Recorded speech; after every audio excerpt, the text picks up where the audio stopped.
Shalom, selamat pagi. Wah, senang sekali bisa kembali berjumpa dengan Anda di acara Kurenungkan Firman-Mu. Biar sungguh-sungguh firman Allah ini menuntun hidup kita semua sehingga kita bisa bertemu terus dengan yang namanya kemenangan di dalam Tuhan dengan cara Tuhan. Karena itu mari kita renungkan firman Tuhan. Sebelumnya mari kita berdoa dulu. Tuhan Yesus, kami perlu firman-Mu terus menuntun sebagai pelita buat kaki kami, supaya apa yang baik, apa yang kudus, apa yang berkenan, apa yang memuliakan Tuhan, itu yang terus kami lakukan. Terima kasih buat waktu yang baik di dalam hadirat-Mu, supaya kami terus penuh dengan firman Allah yang menguatkan hati kami. Dalam nama Yesus kami berdoa. Haleluya. Amin. Amin. Amin. Nah, untuk itu mari kita akan baca Alkitab kita di Pengkhotbah 7 ayat yang ke-9. Saya akan bacakan buat saudara. Janganlah lekas-lekas marah dalam hati, karena amarah menetap dalam dada orang bodoh. Alkitab jelas dikatakan bahwa jangan lekas-lekas marah. Bicara soal reaktif. Ya, bicara soal reaksi kita yang terlalu cepat. Orang yang reaktif itu tidak lagi bisa berpikir dengan dewasa. Hidupnya itu di drive atau disetir dengan keadaan kondisi hatinya. Karena lekas-lekas marah di dalam hati itu bicara orang ini gampang panas. Ya, sehingga pola pikir, cara berpikir itu sangat dipengaruhi. Sehingga yang berjalan itu adalah emosinya dalam hidupnya. Makanya itu saudara, ini peringatan keras untuk orang-orang yang reaktif. Ya, dikatakan janganlah lekas-lekas marah dalam hati, karena amarah menetap dalam dada orang bodoh. Orang bodoh di sini itu bukan orang pintar dalam pelajaran sekolah, bukan. Orang bodoh itu adalah orang yang kehilangan hikmat Tuhan. Sekalipun kita ini secara IQ pintar, tapi kalau kita tidak bisa mengontrol hati kita dan cepat reaktif untuk menjadi panas, maka tadi saya bilang bukan lagi berpikiran dewasa yang ada, tapi emosional kita itu akan mengontrol diri kita. Maka disitulah kita akan sangat mudah untuk tinggal di dalam kebodohan.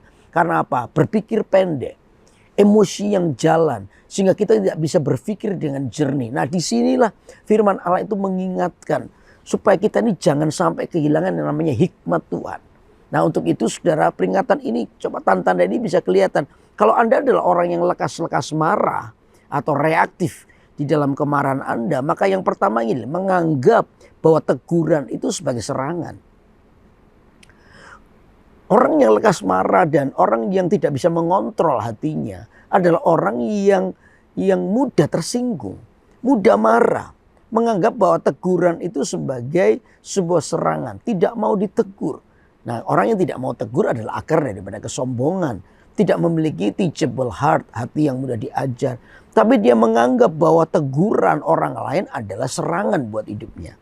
Nah, saudara, ini sisi yang paling berbahaya di dalam kehidupan kita. Kadang kita itu tidak lagi bisa berlindung di dalam sebuah teguran. Karena saya selalu bilang bahwa teguran itu adalah bentuk perlindungan sebenarnya.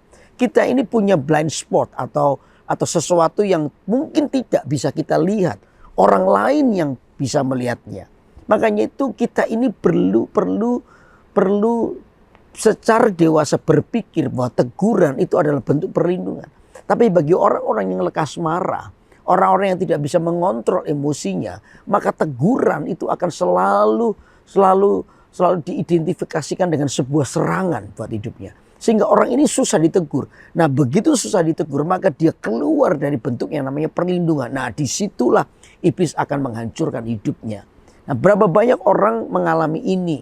Anda adalah orang yang susah ditegur. Ketika ditegur atau teguran datang, Anda selalu menganggap dirimu diserang. Dan Anda akan menyerang balik. Nah, ini yang berbahaya. Ya, kita tidak akan pernah bisa hidup di dalam ketulusan hati. Karena apa? Kita ini menjadi sombong, susah ditegur. Dan kita selalu ingin membalas untuk supaya hati kita puas. Ya, orang lain yang negur kita pun juga kita tegur. Nah, ini yang berbahaya. Orang-orang seperti ini adalah orang yang terus terikat di dalam emosi yang tidak jelas. Sehingga pertumbuhan rohani tidak akan pernah nampak dalam hidupnya. Karena apa? Dia terus dipancing untuk marah dan marah. Dan iblis tahu kelemahan kita. Dia akan datang di area itu untuk menghancurkan hidup kita nantinya. Nah, coba yang kedua. Yang kedua apa? Menarik diri ketika dinasehati. Mungkin ada beberapa orang yang ketika dinasehati Pertama tadi dianggap diserang, yang kedua adalah menghindari. Tidak mau mendengar sebuah nasihat. Sudah diberitahu tapi kita tetap ngotot. Ya, punya alam sendiri yang keinginannya harus dituruti. Nah, ini juga bentuk daripada kesombongan. Hati-hati. Ya, karena kalau Anda sudah tidak mau lagi ditegur, teguran itu akan hati yang tidak mau ditegur itu akan membawa pada kejatuhan. Tuhan itu pernah menyesal menjadikan Saul menjadi raja karena apa? Saul tidak mau ditegur. Saul tidak mau diberitahu. Ya, ketika dia melakukan kesalahan, Samuel datang dan Samuel menegurnya. Saul itu balik menegur Samuel. Orang ini adalah orang yang menghindari sebuah nasihat. Ya, tidak mau diajari. Dia mau apa yang dilakukan. Ya, pokoknya ini.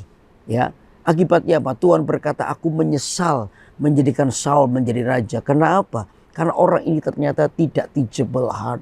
Orang ini tidak mau diajar. Beda dengan Daud. Daud adalah seorang yang mungkin melakukan kesalahan sama. Bahkan mungkin kesalahannya jauh lebih besar daripada Saul. Tetapi ketika ditegur oleh Nathan, Daud itu remuk hatinya.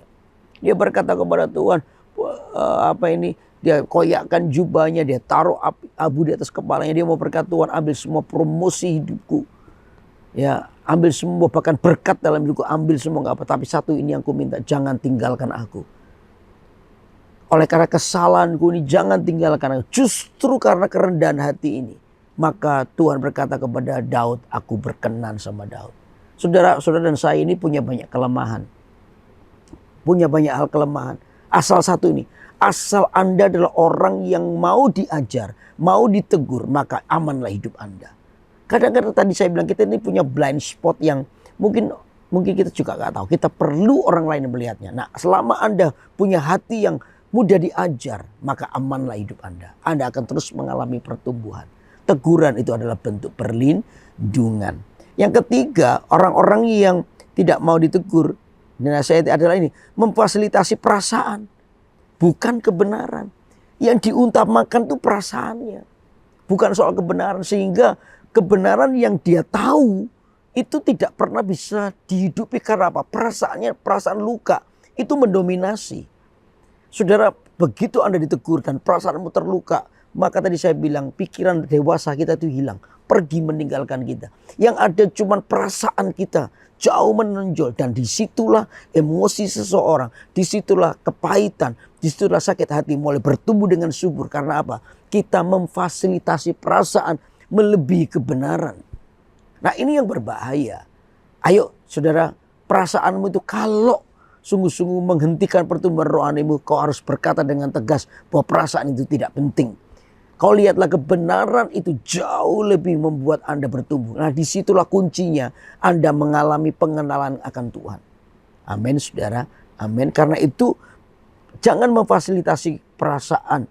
Fasilitasilah kebenaran dan kalahkanlah perasaanmu yang tidak penting.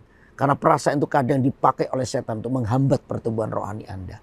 Karena itu ayo kita menjadi orang yang dewasa. Jangan lekas-lekas marah. Tapi kita memberikan teguran Tuhan.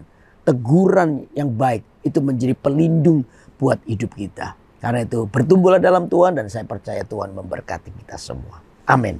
Mari kita berdoa. Tuhan Yesus, biar hati kami adalah hati yang mudah diajar. Biar teachable heart itu ada dalam hidup kami. Sehingga kami terus mengalami perlindungan daripada Tuhan. Sehingga apapun yang kami alami Tuhan, Engkau bersama dengan kami. Kecondongan keputusan perasaan kami adalah kebenaran. Itu yang menyenangkan hatimu. Terima kasih buat waktu ini. Biar firman Allah berbicara buat kami. Mengingatkan hidup kami. Kami serahkan semua kehidupan kami dalam tangan-Mu. Dalam nama Tuhan Yesus kami sudah berdoa. Haleluya. Amin. Amin. Amin. Biar kita terus tinggal dalam perasaan Kristus. Sehingga dari situlah kita ini bertumbuh, ingin mengenal Tuhan, dan terus bertumbuh dalam Tuhan. Itu menjadi sebuah motivasi hidup kita. Amin saudara. Karena itu terus ikuti acara Kurun dengan Firman-Mu. Tiap hari Senin pagi, pukul 6 pagi waktu Indonesia bagian Barat. Atau pukul 7 pagi waktu Indonesia bagian Tengah di YouTube GMS Kalimantan. Saya percaya bahwa tiap firman yang kita dengar akan memberkati hidup Anda dan membuat Anda bertumbuh dalam Tuhan. Anda yang belum subscribe, silakan subscribe supaya Anda terupdate di acara-acara rohani yang akan terus pastinya akan memberkati hidup Anda. Amin. Jaga hati kita dan biar Anda bertumbuh di dalam hati yang benar. Saya percaya Tuhan itu tertarik kepada sebuah hati yang mudah diajar dan Tuhan berkata, aku berkenan. Karena itu biar hati kita berkenan dan Tuhan memberkati kita. Bye-bye.